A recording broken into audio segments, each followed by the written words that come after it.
It's the all-wheel drive event at Lithia Ford of Boise. From hunting trips to ski trips to trips to Grandma's house. Nobody does AWD like LFB, Lithia Ford of Boise, where Ford begins in Idaho. Eat Lux your way with the Lux Cravings boxes from Taco Bell. There's the classic $5 box, the indulgent $7 box, and a whole new obsession in the $9 box, the Flamin' Hot Grilled Cheese Burrito. Try the Lux Cravings boxes at Taco Bell today. Find your sun with Sun Cruiser Vodka Iced Tea. Made with real iced tea and real vodka. Cold, refreshing, and made for moments like these all year long. Let the good times cruise with Sun Cruiser. As sports fans, we may cheer for different teams, but there's one thing that we can all agree on. We want the game to be big. And with 3 levels, 30 cabanas, a 143-foot screen, 6 clean pools, and endless cold drinks, it doesn't get any bigger or any better than Stadium Swim in Las Vegas. All sports, all seasons. It's more than a pool deck. Stadium Swim. It's the only thing like it in the world.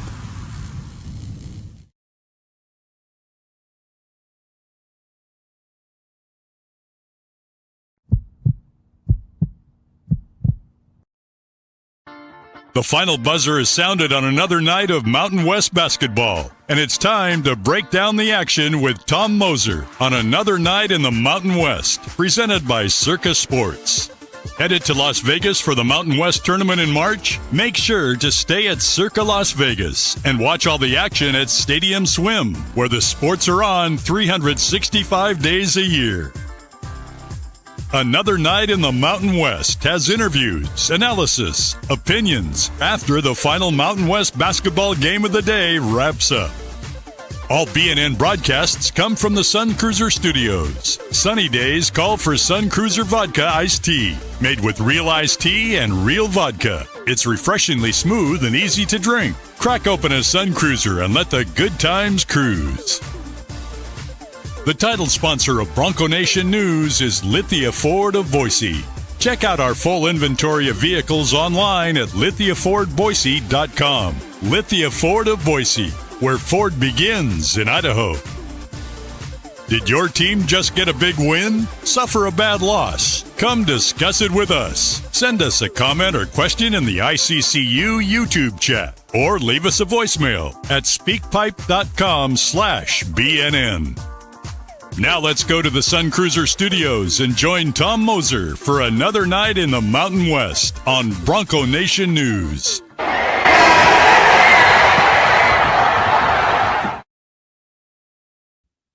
Well.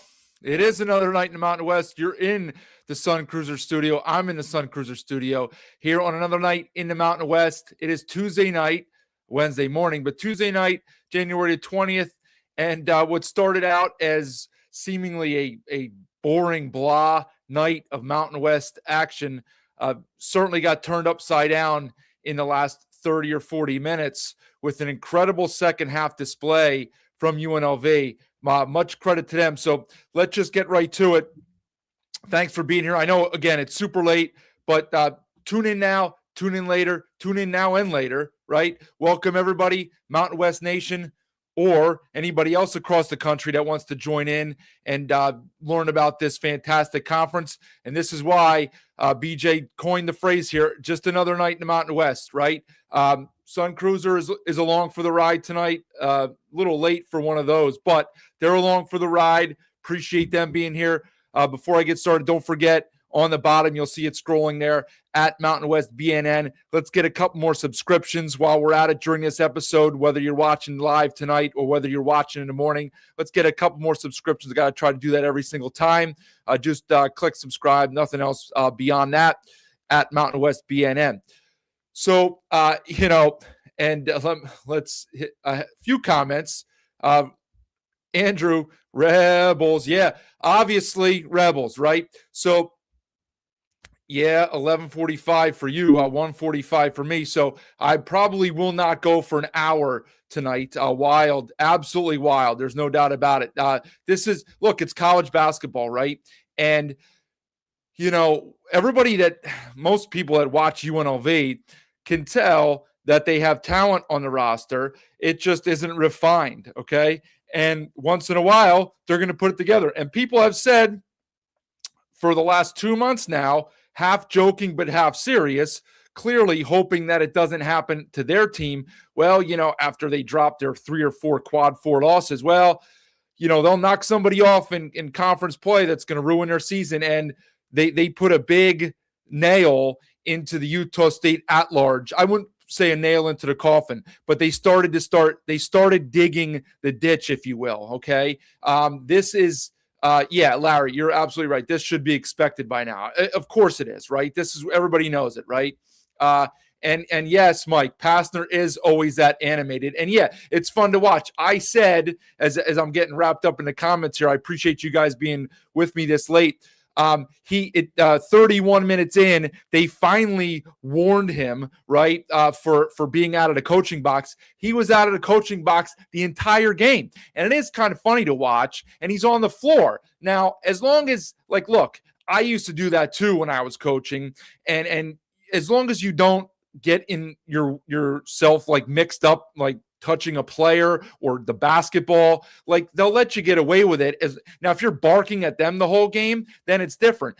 He goes at him once in a while, but he doesn't constantly bark like some coaches do. And because of that, they'll allow him to be on the floor. And largely, he's kind of coaching his guys up. Now, what exactly he's saying to them, I have no idea, because half the time it looks like they have no idea what they're doing. So I really don't know what he's saying to them, but they let him get away with it because, as Mike says, it's kind of funny to watch, right? So it doesn't bother me that he's on the floor and he's way out of the coaching box, but it is a rule, and whatever.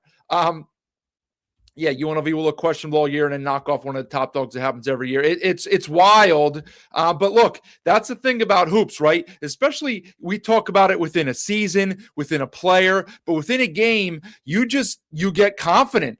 They were up 2. There was no doubt in my mind that when Gibbs Lawhorn pulled up for 3 with a minute and a half left, up 2 from 25 feet, that 3 was going down. There was no doubt in my mind. You could just feel it. He was playing with confidence. The team had it rolling. Tyron Jones shoots 50% from the foul line, and he made free throw after free throw after free throw. They're not a great foul shooting team. I think worse in the conference. They're not a good three-point shooting team. They shot the ball well tonight. That's what happens. I always say that over the course of a 30-plus game season, you're going to have games like that where you get the plus end of it, and you're going to have games where you're on the negative side of that. And Utah State was on a negative side of that because they played a pretty good second half. Now, the one area that they did fall short in, they couldn't get stops. The lead, so I guess I'll backtrack a little bit here, right? The game starts out, and it's tied at half. I mean, the foul situation in the first half is nothing more than the fact that, I tweeted out at halftime, they have zero discipline. Kamani Hamilton's like Kevin McHale. For you old timers, he never thinks he commits a foul. Nothing is a foul, even though he's bumping guys, and he has no body control, no balance whatsoever. He bumps, shoves, pushes, falls into, leans into. He can't control himself. So anytime he's anywhere near action, it's a foul. And he doesn't think it is, but it's a foul. And so he doesn't play, right? And and not only, they had 3 starters on the bench with 3 fouls in the first half. How frustrating is that as a fan? Okay. Now, I guess the alternative is their game against Montana, which seems like 6 years ago, but towards the middle of November when they gave up 100 at home to Montana. So I guess you have it one of 2 ways. You either play zero defense and don't go near anybody, or you are all over guys and you can't stop fouling. Me, I want it in the middle. I want to find a happy medium, right? You can't over foul, but I don't want my guys just playing Ole defense either. They can't seem to find a middle ground there, right? It's kind of like the one of my good followers, an Aztec fan, Hughes, pointed out the other day during the GCU game with Utah State early on, Calhoun banged a timeout a few minutes in because he didn't like the energy level. And I said that out. I said, Calhoun doesn't like the energy. They're not up to snuff here early on. The Lopes are taking it to him. And then later on, like a few minutes later in the half, I sent out a tweet that said, I didn't know why Utah State was pressing and scrambling for like 6 minutes in the second half because they weren't getting anything out of it. They were just all over the place. And then he said to me, he's like, your last tweet, he was kidding, but the point was true. Like my last tweet said that, I'm criticizing their lack of energy. And then in my next tweet, I'm kind of questioning why they're running all over the place, right? So, there's an element of truth to that. Like I'm a perfectionist. I want it in the middle. I want it my way. I'm a middle ground kind of guy, right? Like I'm a compromiser. So let's meet in the middle. Okay. Same thing with UNLV's defense. You got to have some discipline. They found more 3-point shooters than anybody I've ever seen. They don't know how to close out. They don't know how to like not reach and foul. They have no discipline, zero. And it's a shame because they're very physical and they're very athletic. It's like, if you could just get those guys to be a little bit more disciplined and refined, you'd really have something there. Now, unfortunately, like they've donked it all off, losing all of those quad 4 games at home in November and December, right? Because they've beaten Stanford, who's, I saw on one of the channels today, the guy has Stanford in the last 4 in. They beat Memphis. We talked about that already. They're not great, but now they've beaten Utah State. But their postseason hopes are dashed unless they can win 4 games in 4 days in March, which is unlikely to happen because they're not consistent. And then, I have to laugh because the announcer, like Steve Prohm, a former Iowa State coach, he must, for as intelligent as he is, he must not understand the landscape of college hoops today when he's talking about like all these guys being around for 4 years in this program. Like, what are the odds, honestly, and I hope I'm wrong, but what are the odds that Williamson and especially Jones are playing for UNLV for 4 years? Okay. I'll probably give anybody 10-1 odds on that. And you can tell me how much you want to, make a little side wager. Those guys aren't staying for 4 years at UNLV. Like Tyron Jones is like a combination of Darian Williams and JT Toppin. So he's going to get paid to go somewhere else in 4 months, 2 months, 3 months, and he'll be gone. Maybe they get a second year out of him. I don't know, but I'm not going to count on it. But there's no way that guy will be there 4 years, right? Williamson, probably not either, maybe. Okay, he hasn't quite had the standout time efforts that Jones has. I guess the Utah State guys are a little bit different because they've built a pretty consistent foundation there. It's like Guath staying at San Diego State. But Perryman and El Amin, like those guys are going to get offers to go somewhere too. Maybe they stay, maybe they don't. But, that's a discussion for another day. Back to the game here. Look, it got to 58-44. So after all of that, Utah State stretches it out. You're like, okay, the game is over. So 12 and a half minutes left. It's 58-44. So that means at a 38-38 halftime tie in the first 7.5 minutes, they scored 6 points, they being the Rebels, right? Now let's look at the final here, 86-76. So at 58-44 with 12 and a half to go, that means 86 minus 42. The Rebels scored 42 points in the last 12 and a half minutes. And that's with minimal fouling. Maybe 6 points there at the end, maybe 8 at most, but 6 or 8 due to fouling. So the bottom line is I'd have to go through, and I will probably tomorrow when I have more time.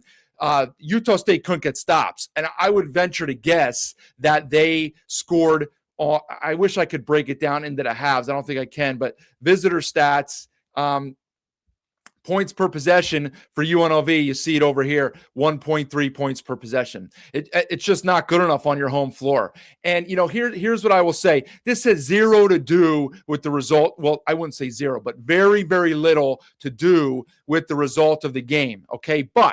But when much of the focus from Saturday's game, okay, is on the officiating, it masks some of your deficiencies. And Calhoun said 2 things that stuck out to me that I saw in quotes from his post-game presser on Saturday. One was no comment on the officiating. Fine. He doesn't want to get fined. He doesn't want to speak about it. It was bad. We all know that. The other thing is we didn't get the job done defensively. We let them do whatever they wanted to do. Okay. So while the fans, most of them, not all of them, but most of them wanted to just complain and bark about the officials and say that's why we lost, it's masking the fact that you didn't play a great game either. You shot 7 for 28 from 3.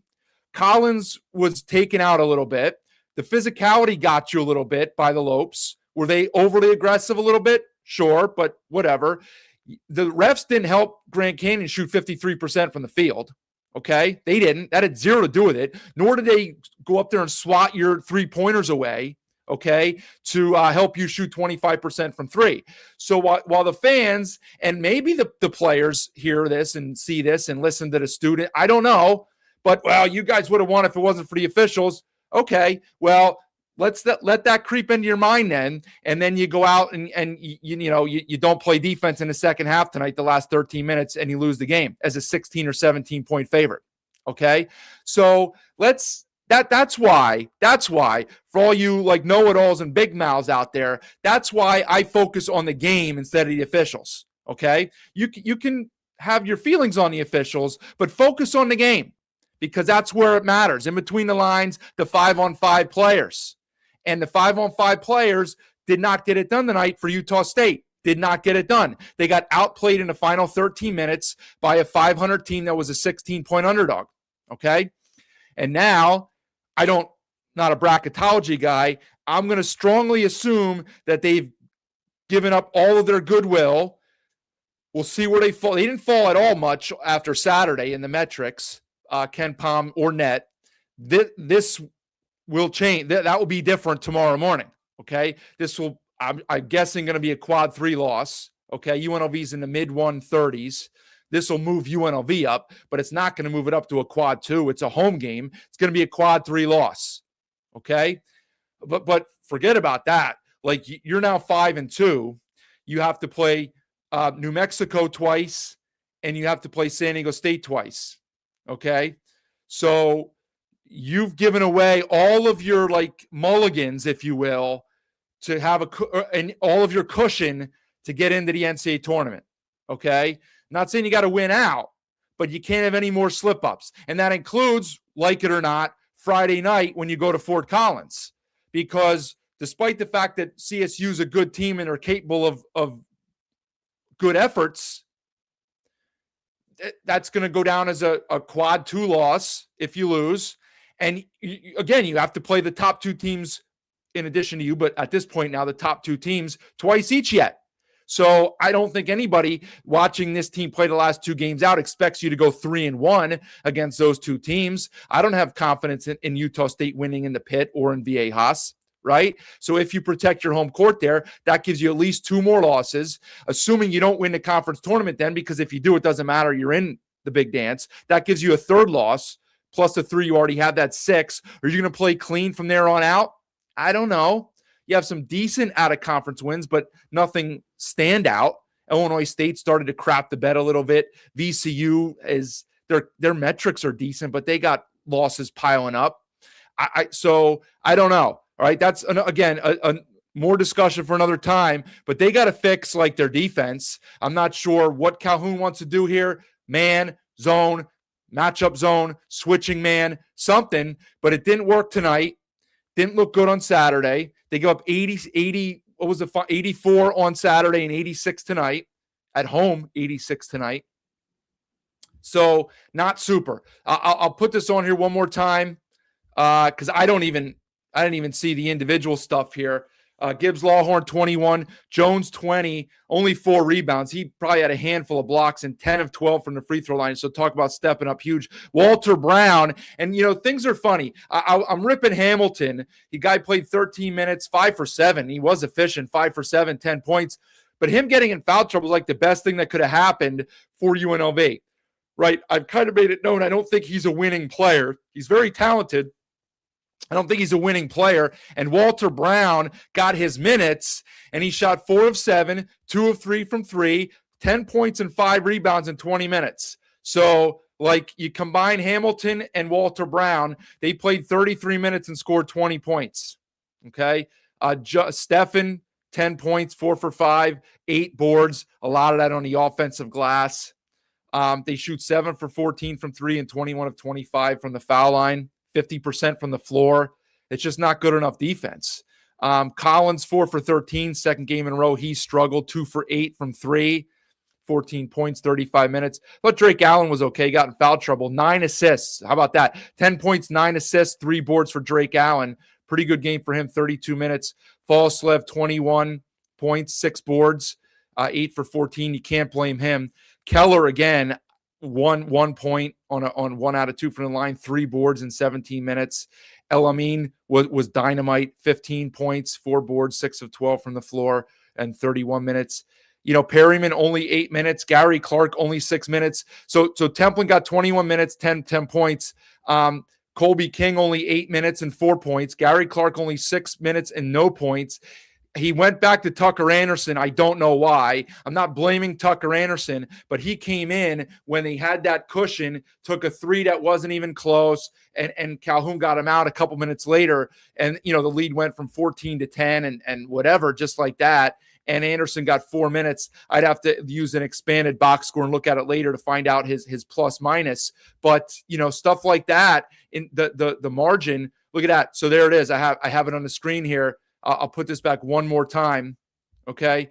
On the right side here, Tucker Anderson, 4 minutes. He's a -7 in 4 minutes. That's pretty hard to do.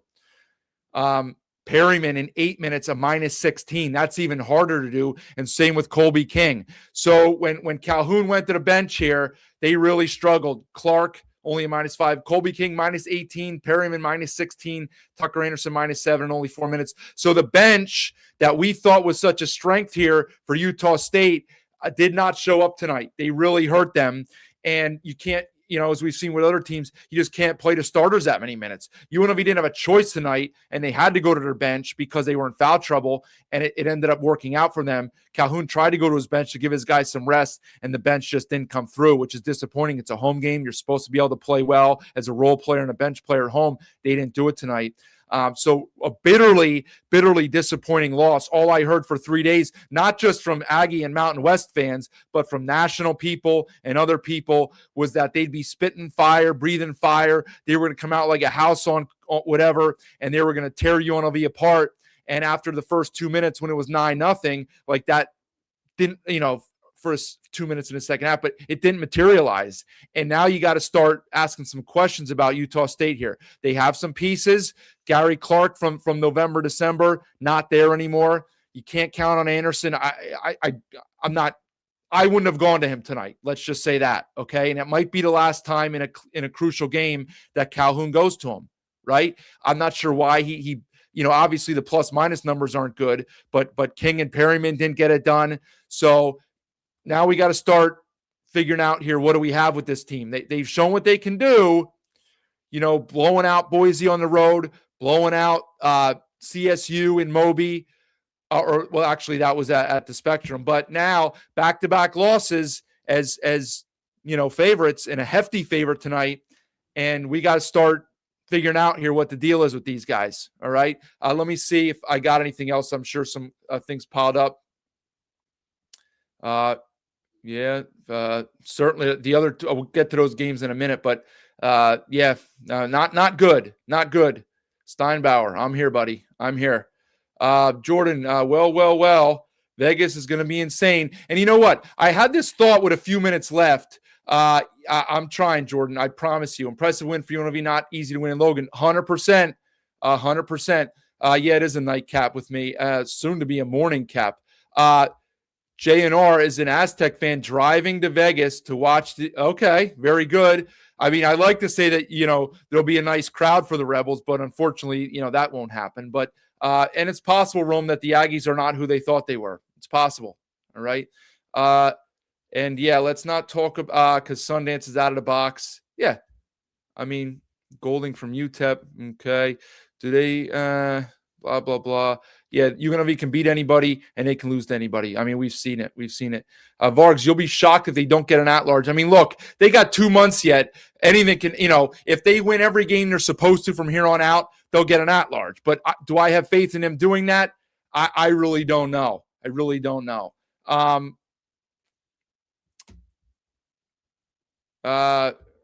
I agree with what you're saying. You can't have both. There's not a team in the Mountain West that has a defensive identity. Well, the Aztecs used to. I don't know that they necessarily do this year. I think that out of anybody, they haven't played up to their standard yet, but Boise does. And I think New Mexico kind of is adopting that because they hasn't complete, and Grand Canyon. I mean, look, these aren't locked down, nails defensive teams largely because of the personnel, right? Cobra Kai, Templin finishes possessions. Yeah, he's on the floor a lot. He does the dirty work, right? And that doesn't mean he's a dirty player. He does the dirty work. Okay. Gibbs Lawhorn is a baller. Yeah. That's why he got minutes for Illinois last year. I don't know. Illinois was a top 5 seed or whatever in the tournament last year. They got run out of the gym in a Sweet 16 by UConn, but they were a good team and he got minutes. I mean, he's got pedigree. He's got pedigree. And yes, Richard, they've struggled with 2 of the more athletic teams in the conference. There's no doubt about it. So yeah, that's an issue. But back to what Jordan said about the conference tournament, right? I had this thought because now as they're watching their at-large percentages dwindle by the day, I've said this many times. I know most people disagree with me, and there's reasons for it, and I get it. Like, how awesome would it be for the tournament to be like it used to be for small conferences or for the Mountain West a decade ago, where it's truly like a one-bid league and you got to win the tournament to get in? Or you're on the bubble, you may get in like Colorado State and Boise State last year, but you don't have any room to play with. You got to freaking win to get in. Okay. Look, would I rather have several teams in? Of course. But I mean, bottom line is, we don't have control over that. We don't. The players and coaches and teams do. And it may not work out the way that we want it to. That would be an awesome 4 days in Vegas if it comes down to that, right? And a lot of stuff left, to see play out. But okay, so enough on that for now. Massive credit to UNLV. I talked a lot about Utah State because they were the ones who have generated a lot of discussion for good reason. But UNLV, it's frustrating. It's got to be frustrating to be a fan of the Rebels. I mean, you watch that, you see them beat Stanford. They beat Boise. I know Boise was shorthanded without Buchanan, but you watch them have flashes where these guys are like doing good things. But also within the course of the game, you watch Tyron Jones come flying out to block a shot from 30 feet away and almost break his femur going knee to knee with the shooter. I don't even remember who it was anymore. And, they're lucky he came back or they lose the game, right? Why are you leaping from 20 feet behind the shooter to block a shot? Why are you reaching and I don't know. I've talked about all this stuff already. They don't have discipline. I wish they did, but maybe that's just the way you got to coach those guys. I really don't know, but awesome win for the Rebels. Disappointing for the Aggies and their fans, of course. There's no doubt about it. Okay. Yeah, Jordan blames the Aggie fans that bought the HPU Hawaii Pacific Shark Karma there. Okay, Aztecs league to lose, especially with a win tomorrow. There will be clear separation if they do get that win. Absolutely right, no doubt about it. Okay, now let's move to the middle 2 games quickly, really quickly. Especially this one here. I don't really have a ton to add on this one. I'm going to go to the box score and the stats quickly. 87-54 was the final. Oops, didn't put it on. Well, Nevada over San Jose State. I guess Washington came back today for the Spartans. Still no Garland. Still no Maundi, and still no Hannah. And so he got one player back. Miles did. Spartan shot 33% from the floor, 4 for 24 from 3. I mean, that's just abysmal. Nevada did what they had to do. Rollison was out, but Alford played the whole roster. Other than that, Price had 10 boards. If you look at the numbers, Camper had 19. He was hot early, and then he just kind of took his foot off the gas because it was non-competitive. The second half wasn't much to watch. So there's really not much to report here. I will say it's a shame that it's come to this with this Nevada squad.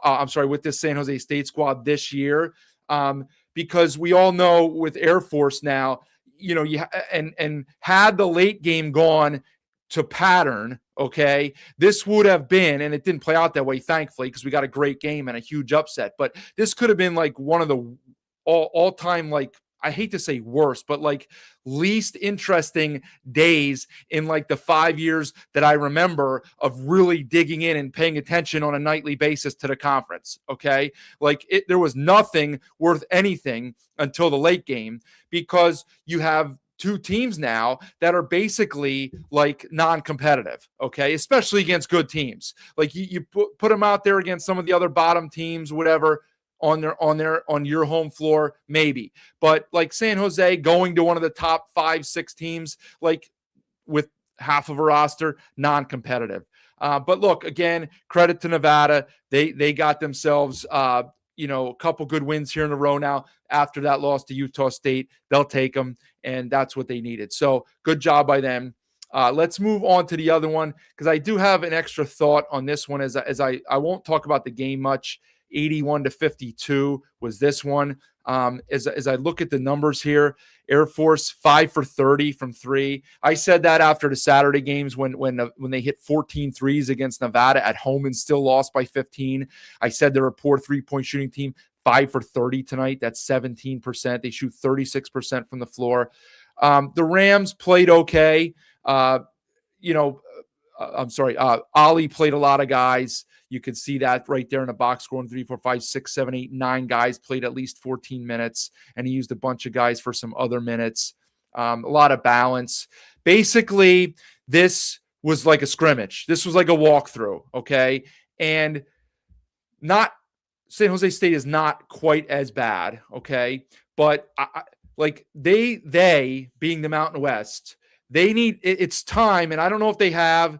I'm sure it's been whispered about in the last year or two or whatever.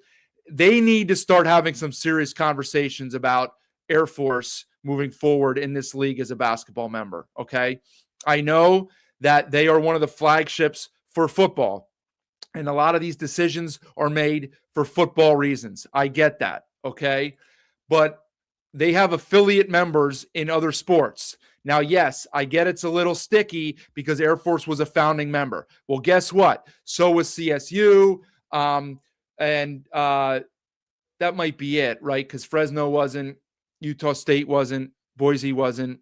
I guess San Diego State was too. So San Diego State and CSU were founding members too, and they left. Okay. Now, yes, Air Force was loyal, although they didn't really have an option to go to the Pac, I don't think. Maybe, but I don't think so. And I don't know that they wanted to get involved with going to the American. Whatever.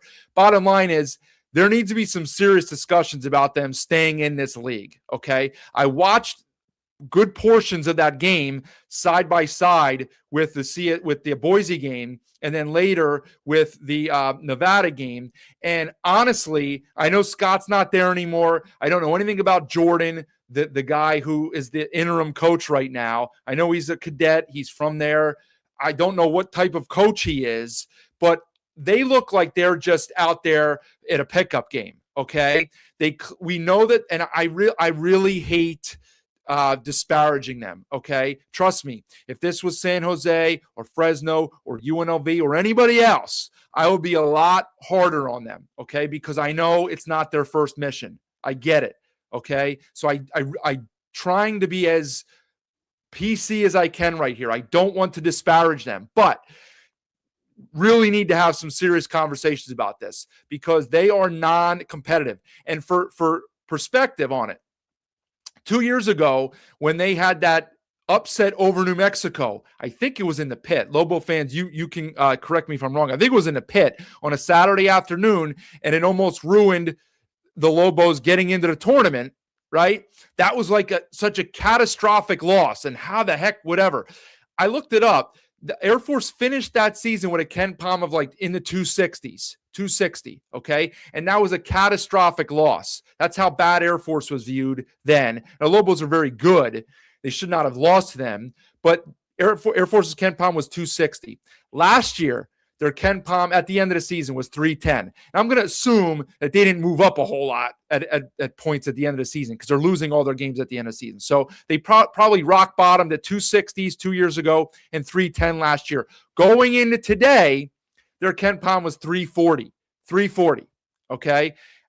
They may not win again. Frankly, I'll be stunned if they do. I know, when I put the pick'em contest out there and I don't put their games on there, some people are like, well, maybe, this is their time to get one.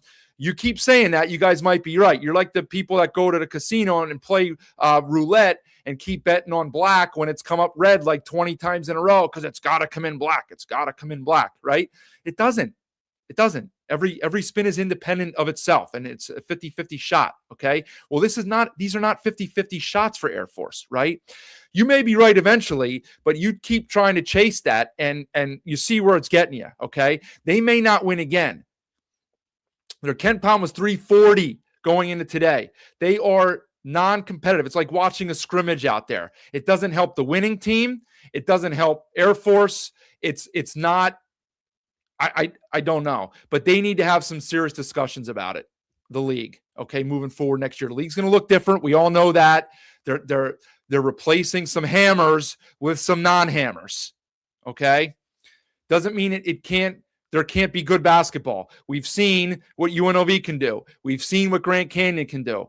Provided Alford and Olin stick around, we've seen what New Mexico and Nevada can do. That gives you 4 solid programs.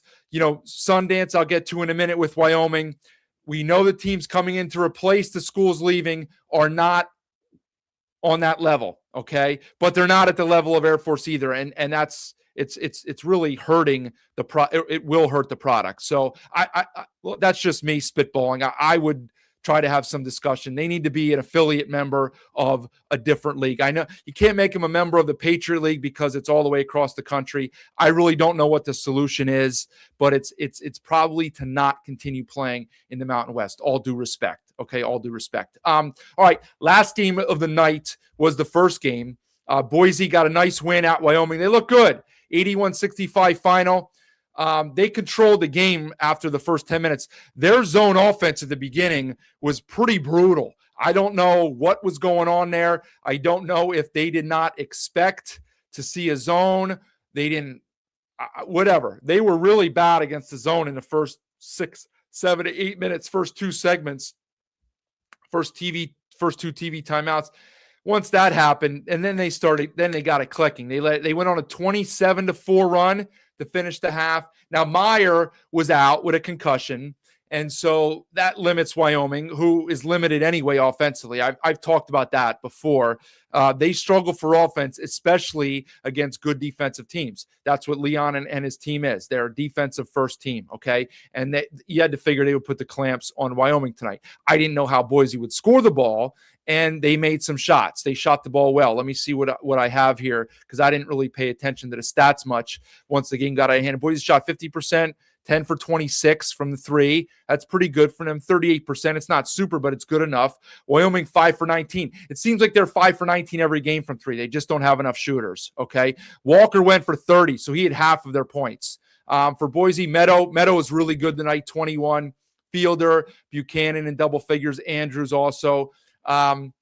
Fielder with 9 boards as well. They turned it over 8 times, which is good. You shouldn't really turn it over a lot against the zone. I'll bet you half of those were in the first 7 minutes of the game. So they took care of the ball after that. Good win. It's a road win, 2nd in a row. Their next 2 games now are against Air Force and San Jose. I don't know which order it is. I think it's Air Force on Saturday and then San Jose. So they should really be 5-5. Again, too late to scrape back into the at-large conversation. They would have needed one of those wins that they gave away in the last 2 weeks. But climb the ladder, get yourself in position to move up the standings for seeding purposes, for confidence purposes, for other postseason, maybe, I don't know, stuff like that, okay? For Wyoming, it's got to be really frustrating because they've hit a wall here. And it kind of happened last year too. I think we all tend to forget about that only because they didn't win as much in the non-con last year, right? I would think this team's a little bit better.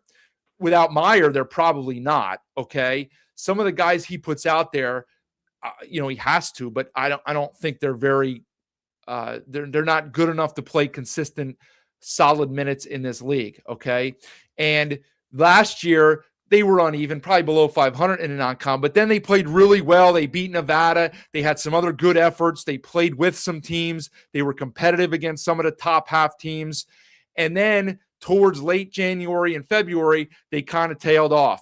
Now, we're not even to that point yet. We're a little bit before it happened last year, but they're not trending up right now. Again, Meyer being out does not help the cause, but they're not trending up. And I said a couple weeks ago they will struggle.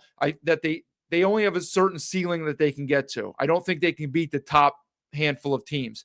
Well, I think we would all agree right now that Boise's not a top handful team. Okay, we have San Diego State, New Mexico, Utah State. Has dropped probably below those two right now into that third spot with Grand Canyon and Nevada in some order there, 4-5, right? And then you have to put UNLV there, whether you like it or not, okay? However they performed in the non-con, you have to put UNLV up there. They've beaten Boise and now Utah State in the last week, okay?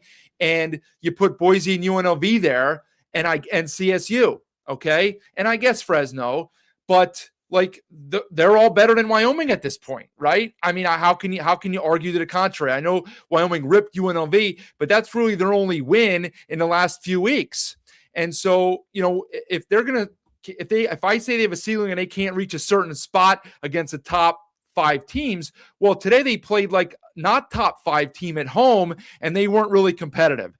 So that's disappointing. I also want to say, the last few minutes of that game frustrated me. They did. Okay. I know you play till the whistle, right? You have your guys play for 40 minutes, but man, Leon subbed his guys out. I guess, and at some point Andrews fouled out, but he hadn't fouled out yet. Leon subbed his guys out. There's 2.5 minutes, 3 minutes left. Leon subs his guys out. And Wyoming's still in there, pressing and with their starters in and, trying to make it I just don't know what the purpose of that was, right? And then Leon had to bring his starters back in, to which point Andrews then fouls out. Fielder had to come out, right? And so I know to some extent here, you worry about your own team. I don't have any team here, right? So I don't know what, if I'm Leon or I'm an assistant coach on the Boise staff, I'm kind of grumbling, what are we doing here, right? Andrews, Fielder, maybe Carmichael, I think, had all sat down. Maybe Buchanan, I don't know. Maybe they unlaced their shoes. They're up 23, 21. The game's over. There's 2 minutes left. You're chilling on the bench, having a drink. Mentally you're checked out.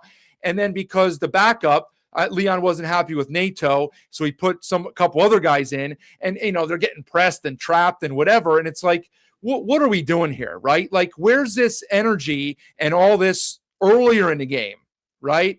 So a part of me doesn't really want to be like that because you do what you want, coach your team. That's just not what I would do, right? The game's over. Are you trying to get the message across? I guess maybe, but let's do that earlier then. Show that on the film. Let's do that earlier and not press and all that stuff. And I love Sundance, right? You heard him here last week on the show. So it's not necessarily a criticism of Sundance. It's just not how I would approach it. Okay. So, I just wanted to get that out there because I had all this prepared when it was 2 hours ago. And I'm thinking we're going to get these 4 games that are going to be blah tonight. And I'm going to not really have to talk about the games. So I'm going to talk about some other stuff. Anyway, that took place. And so, look, good win for Boise. And as I said, they should be able to piece the next 2 together and get to 5-5, which after that awful 2-week stretch there, you would take that. Let's see. Is there anything else that I need to get to here? I have no idea what Calhoun is doing in practice. Defensive, offense have been putrid the past few games. Yeah, it's funny.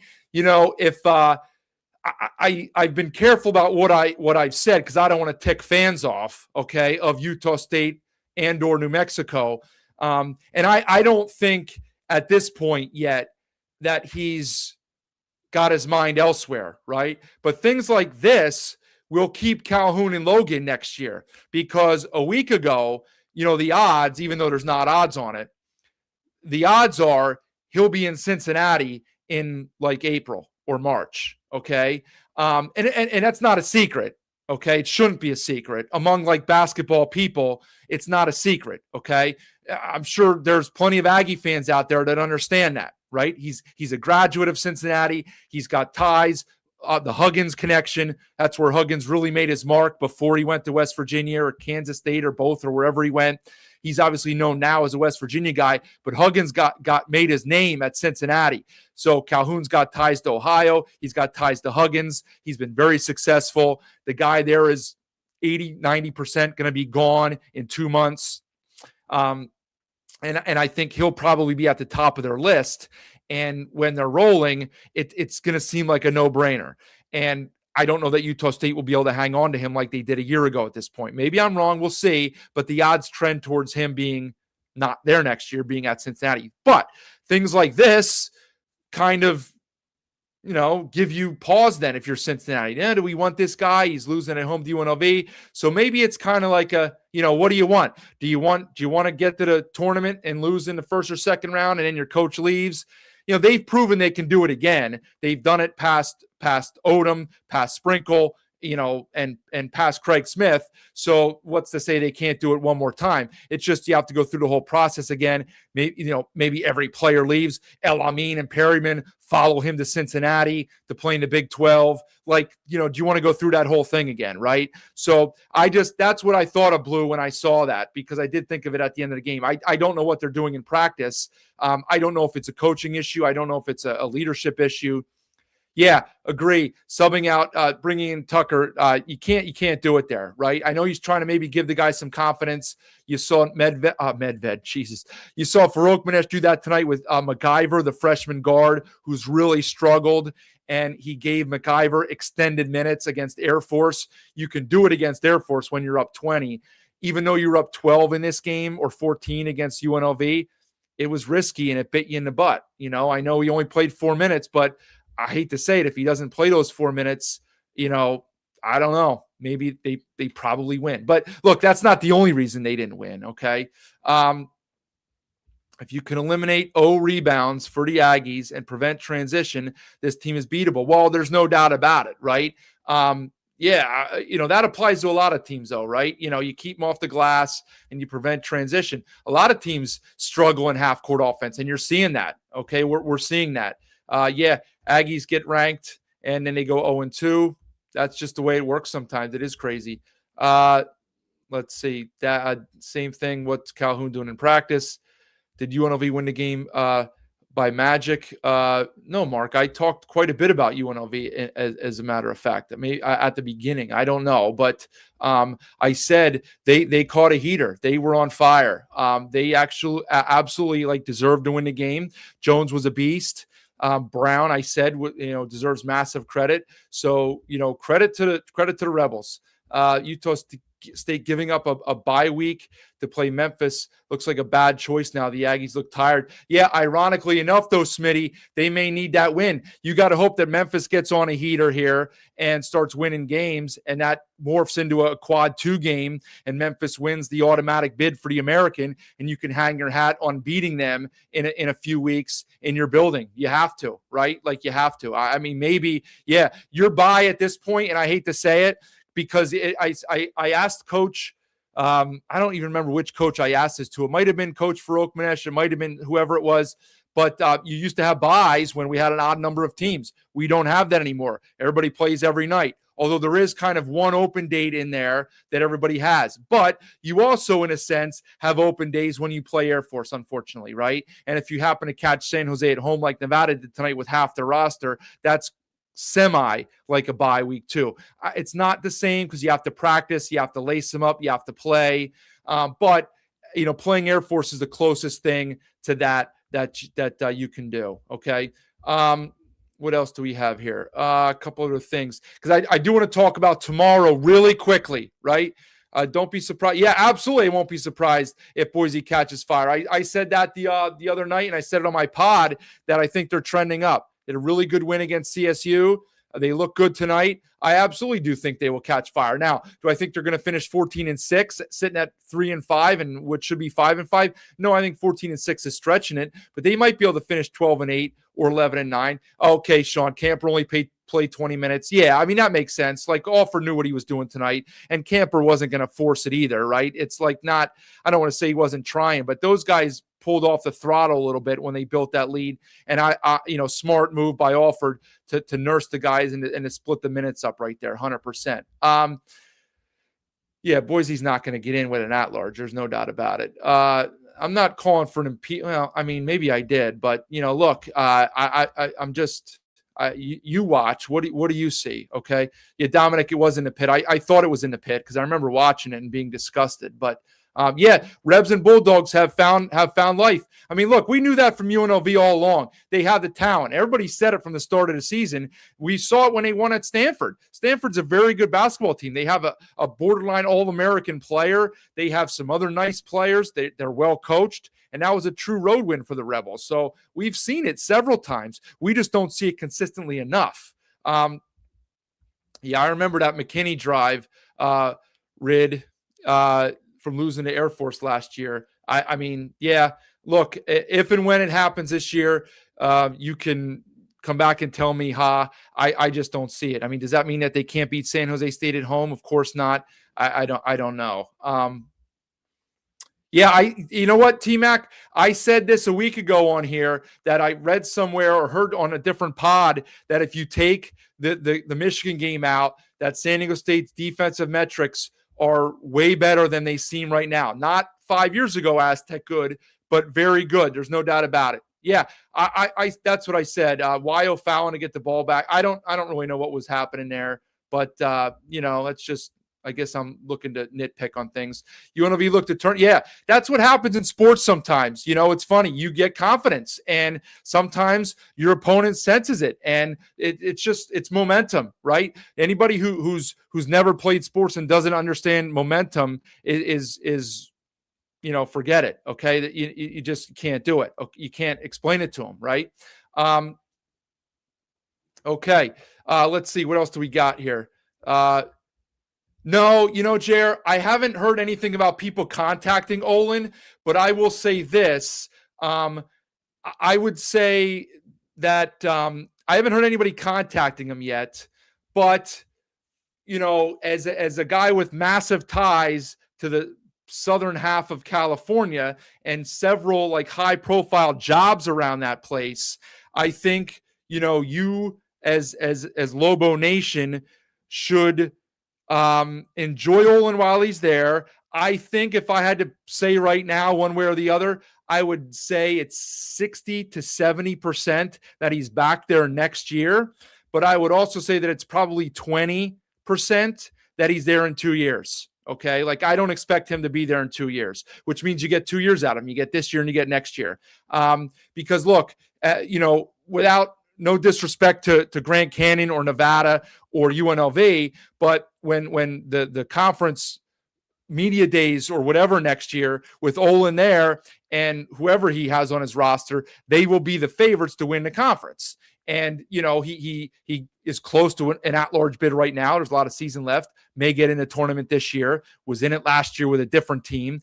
And if he gets there next year, I just don't see him being there for more than 2 years, because the odds are one of those jobs will open up in the next 2 years. Okay. And I don't know that there are many hotter names in that part of the country than Olin, honestly. Okay. I talked about Calhoun. His roots are on the East Coast where I am in the, Midwest, the Rust Belt or whatever you want to call it. Okay. Olin's roots are out there. So in a sense, there's fewer jobs to take him. Okay. Not to say that Olin wouldn't go to Providence if they would offer him, right, when they fire Kim English. But, I don't know that they're looking at Olin the way that UCLA would if Mick Cronin decides to go back to Cincinnati. Okay. That's the fly in the ointment there with Calhoun and Utah State, is the fact that Mick Cronin followed Huggins, maybe one other guy in between, but he had a very good run at Cincinnati before he went to UCLA. He cries all the time about the travel. He cries more than some of the Aztec people about their travel to Laramie. He cries about the Big Ten travel all the time. Okay, even though his school is the one that precipitated this whole thing, right? So maybe, despite the fact that the money wouldn't be as good, maybe Mick, I think his dad still lives there. They always show his dad during tournament games. He's up there in age a little bit. Maybe he wants to go and finish out his career coaching back where he got it started at Cincinnati, and then UCLA opens up. And their first call, I hate to tell you, would probably be to Olin. Okay, that's, but who knows? Okay. I'd root for UNLV to keep winning too. Everybody should do that. Okay. Because, they've already beaten Utah State. So you need that to be as good a thing as possible. And yes, this is what I want to talk about. Hi, sir. Hi. I did see Guath is out tomorrow on the injury report. Guath is out. And the other thing I want to say about this, which was very interesting, okay, this isn't a gambling show, but I saw that Grant Cannon, this was hours ago, so maybe it changed. I haven't looked, but I looked earlier tonight. Grant Cannon is a 1-point favorite in the game tomorrow night. And here's why I find that interesting, okay? Because 3 days ago, actually, Saturday, right? It's Tuesday, although it's 2:30, it's Wednesday now. But 3 days ago on Saturday afternoon, in the very same venue, the same arena, Utah State was a 6-point road favorite at GCU. And now 3 days later, GCU is a 1-point home favorite over San Diego State. So using your math skills here and your transitive property, that tells you that the odds makers view Utah State prior to tonight, mind you, prior to tonight, that's going to change. But they view Utah State as 7 points better than San Diego State. That is wild to me. If they're a 6-point favorite and the Aztecs are a 1-point underdog, that's a 7-point differential in the same gym. Okay, now, I guess you might improve the Lopes metrics and power rating a little bit since they beat Utah State. Maybe you subtract a point for Guath being out. This isn't football. He's not a quarterback. You're not adjusting the line 3 points. So maybe you adjust like 1 point for their win, 1 point for Guath being out. But still, that's still like five-ish points that the odds makers view Utah State better than San Diego State. Now, of course, that's before tonight. Utah State's power rating is going to take a hit. But I found that very interesting. I did not think that was the case, okay? Even before tonight, I would have thought, I still would have had Utah State slightly ahead in my mind because they were more convincing against Boise State on the road, whereas San Diego State's was at home, okay? And, then you're playing a comparative game. But I was very surprised at that. Now, does it mean anything in the grand scheme of things for who's going to win tomorrow? Of course not, okay? But it gives you a sense of what the people in the know think. Like those, again, I've said it before, those people get paid to make these decisions. They don't just throw numbers out there to give money away, okay?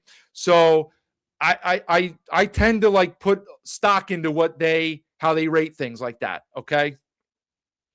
Do the Aggies fall off and Rams I kicked that off. Pick it up to end conference play like last year? Friday should be interesting. Yeah, Friday's a gut check game, and it's going to come quickly. Utah State at CSU. A fully healthy CSU, a physically healthy Utah State, but mentally probably a little shaken right now. Short turnaround on the road, so that they'll be fired up there at Moby. They're playing better now, right? Now the competition wasn't stellar, but they got a couple wins. And so, yeah, very interesting game. And this will tell us a lot. If Utah State comes out and wins the game comfortably, okay, they just had a bad night, or UNLV had a good night. Both things can be true. They didn't play their A game, but UNLV played very well, very well. If they could keep the A button from fouling, it's like the A button, right? If they could stop hitting the A button, they would have been an A+ tonight, okay? Can't stop fouling, but I thought they were really good. So if Utah State can go there, play an A game, and get a win, fine. Okay, this was just a blip in the radar. You're going to have those over the course of 30 games. They really only had one before that, the game at South Florida. They didn't play great on Saturday, but they weren't awful. GCU just played a great game. Salute to you, Tom, for staying up late. Yeah, it's funny. In my mind, mentally, all night, this was going to be a 40-minute show, right? I was like, yeah, the games, there's not much to talk about. I can't believe I went for an hour here tonight, and it's 2:40 in the morning. I mean, I guess I am in PA, yes.